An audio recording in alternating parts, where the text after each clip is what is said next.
Online shopping प्लॅटफॉर्मवरून खरेदी करताय, तर त्या वस्तू नकली तर नाही ना? ऑनलाईन शॉपिंग प्लॅटफॉर्म फ्लिपकार्टवरून औषधे मागितली आणि ती औषधं विकल्याबद्दल अन्न आणि औषध प्रशासनाने दिग्रस येथील एका मेडिकल स्टोअरवर छापा टाकला. त्यानंतर ती औषधं नागपूर येथील प्रयोगशाळेच्या अहवालात औषधे बनावट असल्याचे आढळून आले व त्यानंतर मेडिकल स्टोअर मालक तसेच Flipkart internet private limited Bengaluru यांच्या विरुद्ध दिग्रस येथील पोलीस ठाण्यात फसवणुकीचा गुन्हा दाखल करण्यात आला. अन्न आणि औषध प्रशासनाच्या अधिकाऱ्यांनी दिग्रस पोलीस ठाण्यात तक्रार दाखल केली.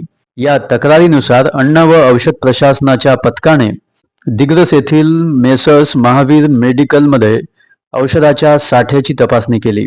तपासणी दरम्यान मेडिकलच्या मालकाकडे त्या औषधांच्या खरेदीचे बिल मागितले. तेव्हा मेडिकलच्या मालकाने सांगितले की ती औषधं फ्लिपकार्टच्या ॲपद्वारे ऑनलाईन खरेदी करण्यात आली आहेत. तेव्हा प्रशासनाने औषधांचे नमुने नागपूरला टेस्टसाठी प्रयोगशाळेत पाठविले.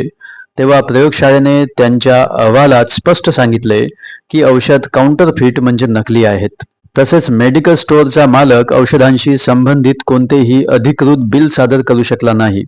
यावरून बनावट औषधांचा साठा खरेदी करून त्यांची विक्री करून केलेली फसवणूक उघड झाली. हे झाले औषधासंबंधी, परंतु ज्या वस्तू ऑनलाईन प्लॅटफॉर्मवर मिळतात त्याच वस्तू इतरही दुकानदारांकडून खरेदी करून त्या मार्केटमध्ये विकल्या जातात व त्या वस्तू आपण यूज करतो, खरेदी करतो.